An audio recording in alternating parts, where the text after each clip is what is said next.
आशा मेरा ईमान है कि आप सब ठीक हैं। हालेलुया।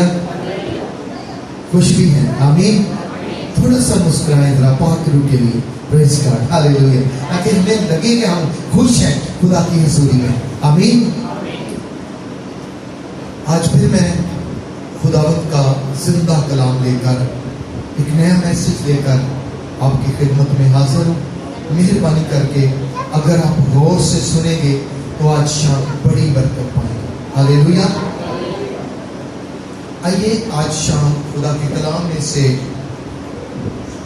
रूत की किताब और उसका पहला बाब और उसकी 13वीं आयत खुदा के कलाम में से हम बरकत पाएंगे। रूत की किताब उसका पहला बाब और उसकी 13वीं आयत। आज का जो हमारा मज़मून है वो ये है कि खुदा का हाथ मेरे खिलाफ बढ़ा हुआ है। आइए गौर से सुने। बेटी पढ़ने में रहनुमाई करेगी।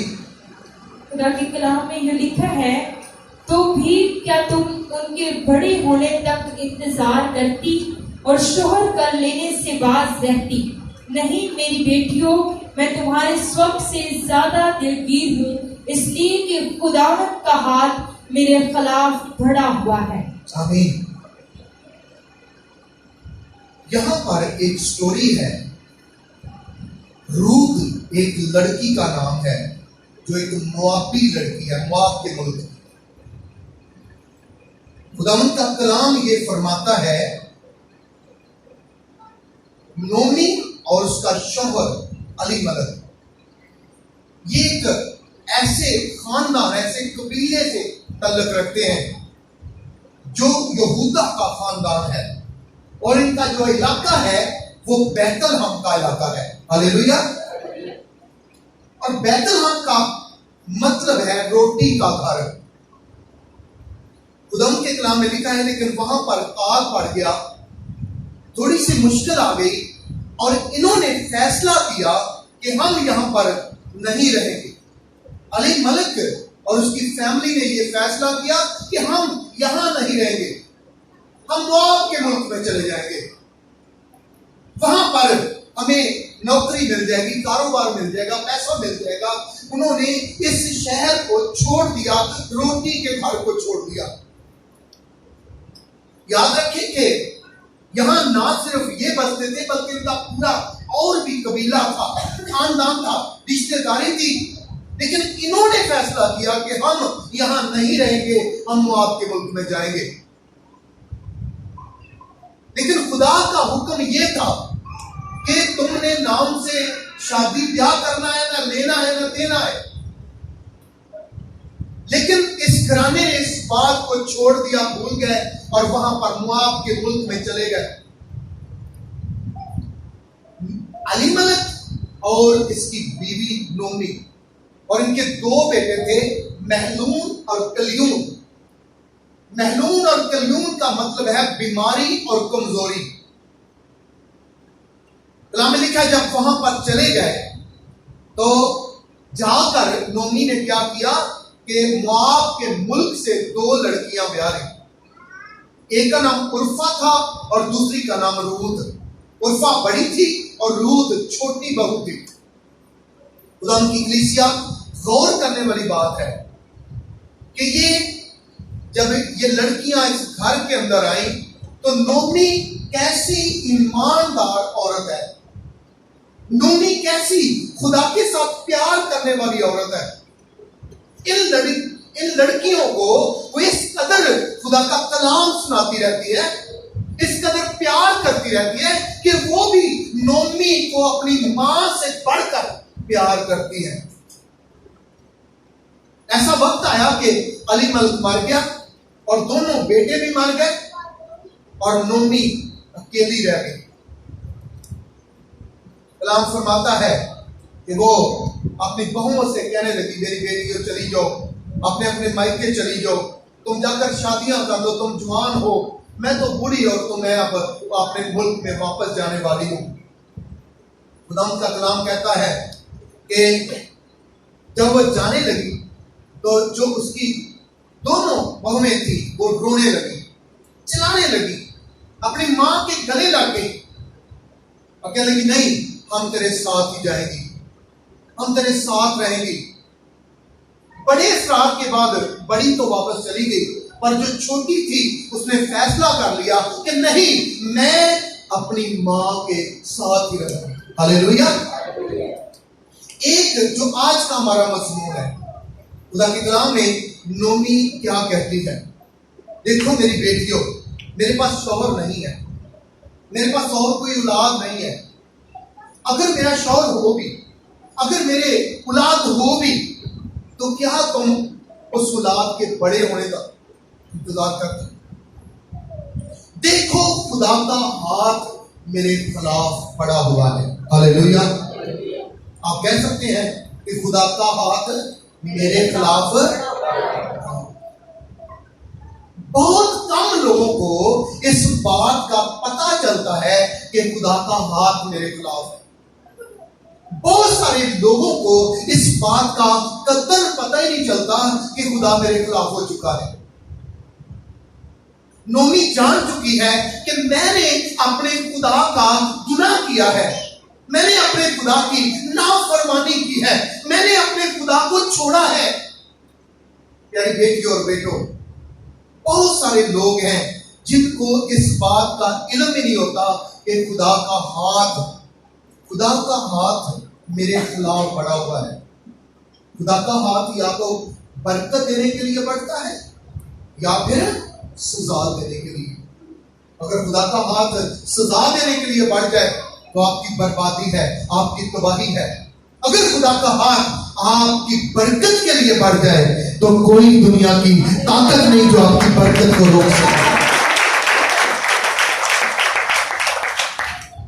पर फैसला ये करना है, जानना ये है कि क्या खुदा का हाथ मेरे ऊपर बरकत के लिए है या सजा के लिए है। अब मैं आपको बताना चाहता हूं कि खुदा का हाथ कब सजा देने के लिए बढ़ता है, जब हम नाफरमानी करते हैं, जब हम खुदा की ताबेदारी को छोड़ देते हैं, जब खुदा के हुक्म के खिलाफ चलना शुरू कर देते हैं, तो खुदा का हाथ जो बरकत देने के लिए होता है वो सजा देने के लिए उठ जाता है। हमें ये फैसला करना होगा कि मुझे सजा वाला हाथ चाहिए या बरकत वाला हाथ चाहिए। यानी बेटी और बेटों, खुदा ना करे कि किसी के खिलाफ खुदा का हाथ सजा देने के लिए उठाया जाए। आज बहुत सारे लोग सजा के नीचे रहना पसंद करते हैं और खुदा के हजूर माफी नहीं मांगते, तौबा नहीं करते, सजा देने के लिए तैयार रहते हैं पर तौबा नहीं करते। यूना की किताब अगर पढ़े तो यूना मरने के लिए तैयार हो गया है, कहता मुझे उठा के इस समुद्र के अंदर फेंक दो, तुम्हारा जहाज जो है वो बच जाएगा डूबने से, तुम बचोगे, मुझे उठा के समुद्र। वो कहने लगे भाई हम खुदा से डरते हैं, एक तरफ तो कहता मैं जिंदा खुदा का बंदा हूं और एक तरफ तो कहता मुझे उठा के समुद्र में फेंक दो, कहीं ऐसा ना हो कि हमारे ऊपर और ज्यादा सजा आ जाए। देख हम भी अपने अपने मबूद को पुकार रहे हैं, तू भी अपने खुदा को याद कर। हालेलुया। ताकि हम सब हलाक ना हो। मेरे अजीजों, आज हम खुदा को, खास करके जो हम मसीही हैं, कितना टाइम देते हैं खुदा को, कितनी इबादत करते हैं खुदा की कि खुदावन तेरा शुक्र हो कि तूने मुझे सब कुछ दिया है, तूने मुझे सेहत और तंदुरुस्ती दी है, तूने मुझे बरकत दी है, तूने मुझे शिफा दी है, तूने मुझे घर बार बीवी बच्चे बेटियां बेटे और सुकून बख्शा है, इत्मीनान बख्शा है। और हम तो अपने खुदा को छोड़ चुके हैं, हम भूल चुके हैं और खुदा का कौन सा वाला हाथ मांगते हैं। हम भला खुदा को कब याद करते हैं पता है आपको? जब हम बीमार हो, जब परेशान हो, जब मुसीबत ऊपर आ जाए, जब काल आ जाए, जब कर्जे चढ़ जाए, जब बड़े बड़े केस चल जाए, उस वक्त हम कहते हो खुदा हमें बचा, हमारी मदद कर। पहले नहीं खुदा को याद करते, हमने कभी नहीं फैसला किया कि मुझे आज अगर चर्च का टाइम 9 बजे है तो मुझे 5 मिनट पहले जाना चाहिए। खुदा इंतजार न करे बल्कि मैं खुदा का इंतजार करूं। हालेलुया। और हम अगर हमें जाना हो ना कहीं कि कहते मंगरी पे फिर साड़ियां फुर्तियां वेखन लगे, फिर साड़ियां चलाकियां वेखन लगे, फिर ते अगला पहिया चुक के अने चला दिए मोटरसाइकिल। अगर चर्च जाना हो तो कोशिश करते हैं छो जी गिरजे ही जाना है, घंटा पहला कि घंटा मगरों कराम। आप मुझे कोई बताए खुदा कोई बगैर टाइम के काम करता है?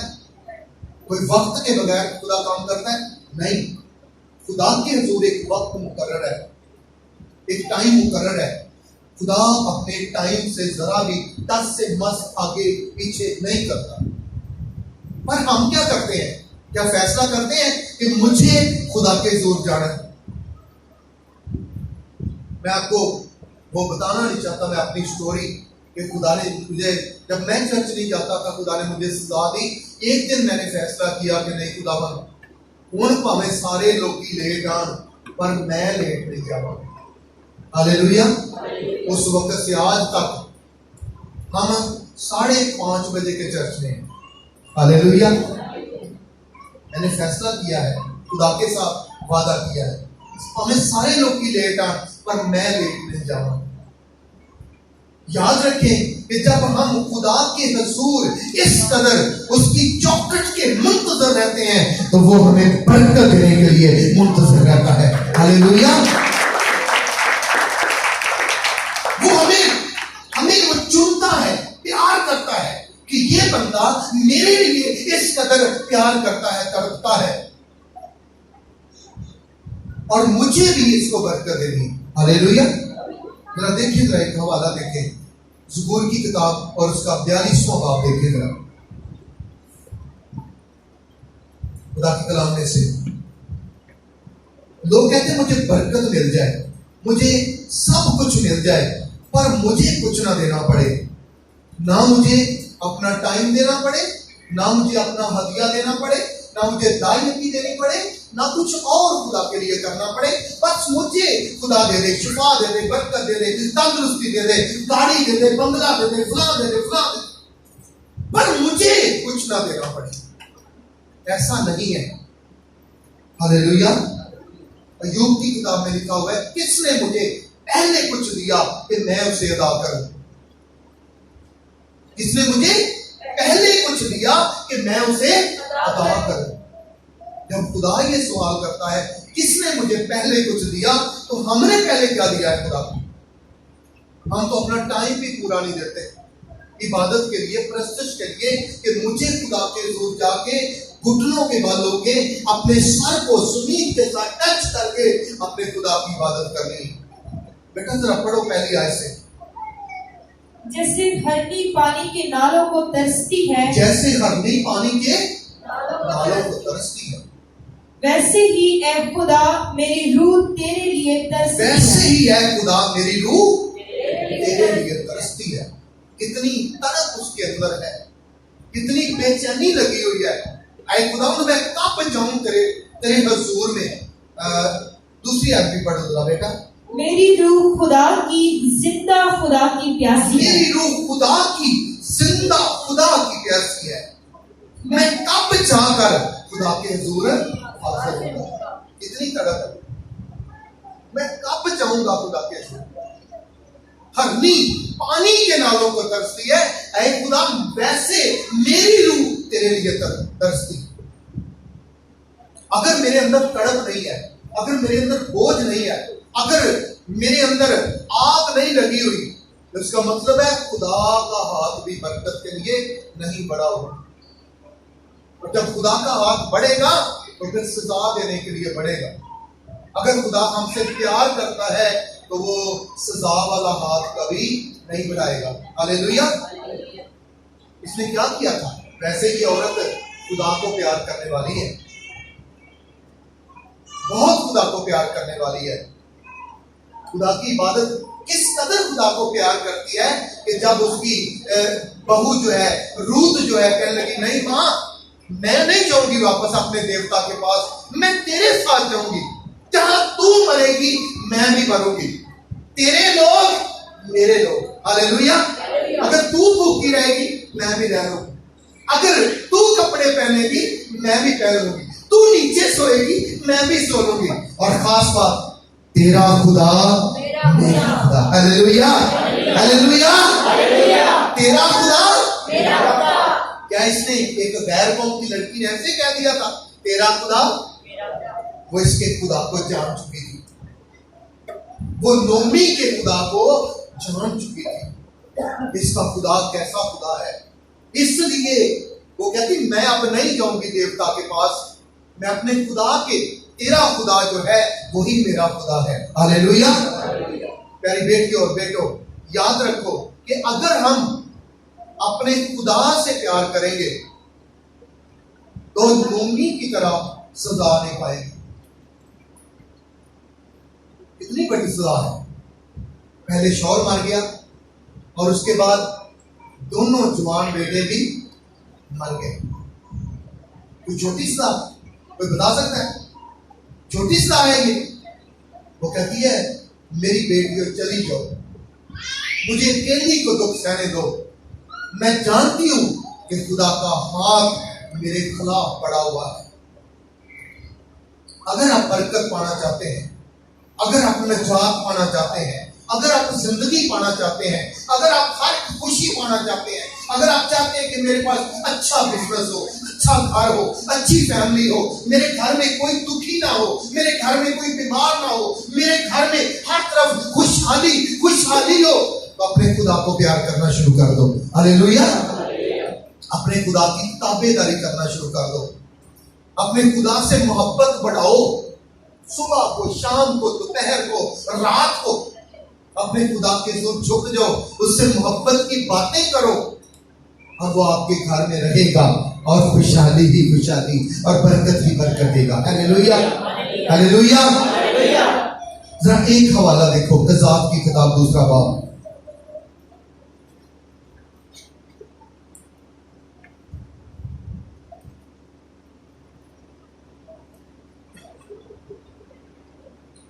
और उसकी 14वीं और 15वीं आयत है, गौर से सुनिएगा। और खुदावंद का कहर इस्राएल पर भड़का और उसने उनको वारतगरों के हाथ में कर दिया, जो उनको लूटने लगे, और उनसे उनको उनके दुश्मनों के हाथ जो आस पास थे बेचा, सो वो फिर अपने दुश्मनों के सामने खड़े ना हो सके, और जहां कहीं जाते खुदावंद का हाथ उनकी अजियत ही पर तुला रहता था। आमीन।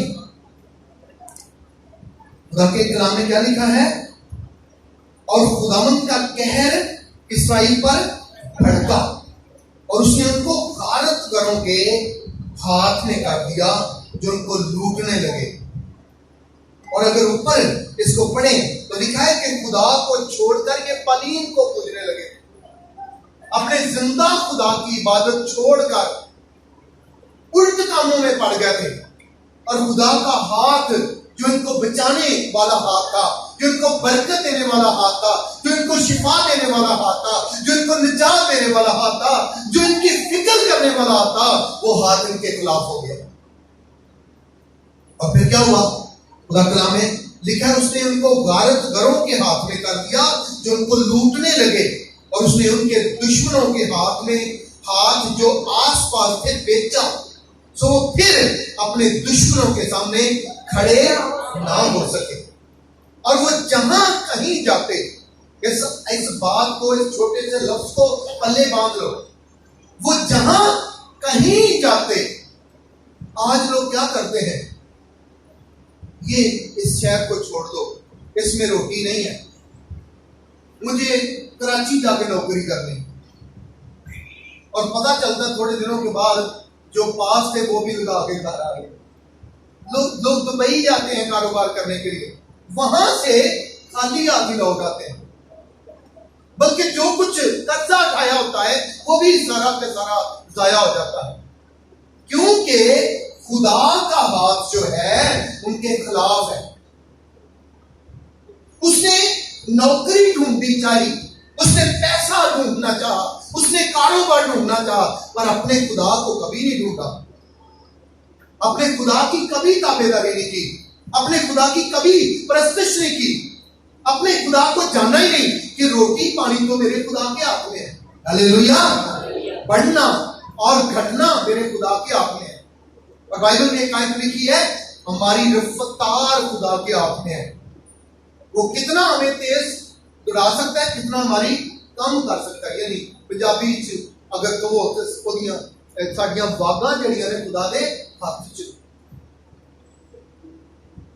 हमें किस कदर खुदा की बरकत लेनी है या खुदा का कहर लेना है, ये हमारे हाथ में।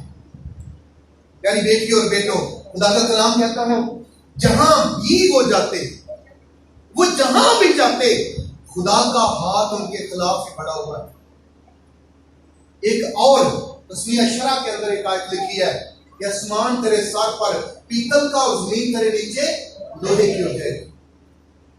और क्या आसमान, जो सारा आसमान है, आप दुनिया में कहीं भी चले जाओ आप घाटे में रहोगे, क्योंकि सारा आसमान पीतल का हो चुका है। अब जहां भी कारोबार करोगे घाटा ही पड़ेगा। अब जहां भी कोई बिजनेस करोगे उसमें लॉस ही हो। कारखाना लगाओगे थोड़ी देर के बाद बंद हो जाएगा। फिर लोग क्या समझते हैं, लगता है गवर्नर ने कुछ कर देता है, लगता है वो फलानी मासी चाची भी ने कुछ कर देता है। ननान भरजाई का इल्जाम लाती और भरजाई ननान इन्हें कुछ कर देता है। ये नहीं समझते कि खुदा का हाथ हमारी मुखालफत पर खुदा हुआ है। आसमान ऊपर से पीतल का हो चुका है, जमीन नीचे लोहे। इसका मतलब है कि वो नीचे से ना कोई हासिल आता है ना ऊपर से। ऊपर से आसमान बंद हो चुका है, मेरी दुआएं नहीं सुनी जाती, मेरी दुआएं नहीं ऊपर जाती। जब मैं कोई कारोबार करता हूं, कुछ बोलता हूं तो उगता ही नहीं है, क्योंकि जमीन पत्थर की हो चुकी है, लोहे की हो चुकी है। प्यारी बेटी और बेटों, खुदा का कलाम कहता है कि वो जहां कहीं जाते और वो जहां कहीं जाते खुदावंद का हाथ उनकी असीयत ही पर तुला रहता। जैसा खुदावंद ने कह दिया था और उनसे कसम खाई थी, सो वो नहायत तंग आ गए। ये बहुत खतरनाक बात है कि आप सोए भी तंगी में और जागे भी तंगी में। इधर कारोबार नहीं है, इधर आपके ऊपर कर्जा चढ़ गया है, मकान वाला आपके दरवाजे पर खड़ा हुआ है, कर्जे वाला आपके दरवाजे पर खड़ा हुआ है, आपका दुश्मन आपको ललकार रहा है, पर आप खुदा से भाग चुके हैं, आप खुदा से छुपे हुए हो। आपको इबादत करना पसंद नहीं है, आपको उसकी परस्तिश करना पसंद नहीं है। इसीलिए लेट लेट लेट पीछे पीछे पीछे, चलो कुछ वक्त गुजर ही जाए, कुछ वक्त गुजर ही जाए।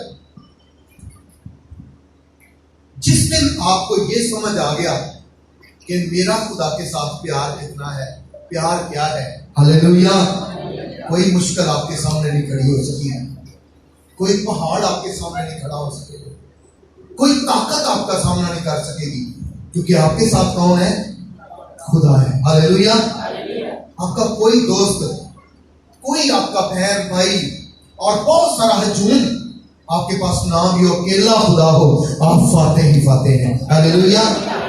मैंने पिछले दिनों आपको मैसेज दिया था कि जुनून 32,000 लेके निकला और क्या खुदा ने फतह दी? खुदा ने कहा नहीं। अगर मैं 32,000 से इनको फतह दिलाऊं तो कल को ये कहेंगे ये तो हमारी ताकत ने हमने फतह पाई है। खुदा कहता बंदे घट कर बंदे बोलते हैं। हालेलुया। उसने कहा हाँ भाई जितने डरे हुए सब घर चले जाओ। कितने चले गए? 22,000।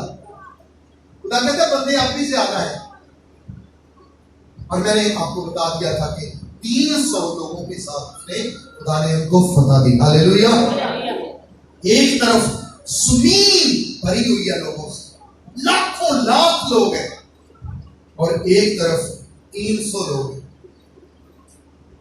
अगर आप खुदा का हाथ आपके ऊपर है बरकत के लिए, आपको मायूस होने की जरूरत नहीं है। अगर खुदा आपके खिलाफ हो चुका है तो फिर खतरा ही खतरा है। लिखा है, नोमी कहती मेरी बेटियों तुम ना रहो, खुदा का हाथ मेरे खिलाफ बढ़ा हुआ है। अगर आप जान चुके हैं कि खुदा का हाथ आपके खिलाफ है तो आपके पास मौका है कि आप तौबा करें, इसको मना लें। वो रूठा हुआ है, वो नाराज है आपसे। अगर आप नहीं पहचानेंगे, नहीं जानेंगे तो मुसीबत बढ़ती जाएगी, प्रॉब्लम बढ़ती जाएगी। आइए आज शाम अपने सरों को झुकाएं, आंखों को बंद करें। हालेलुया।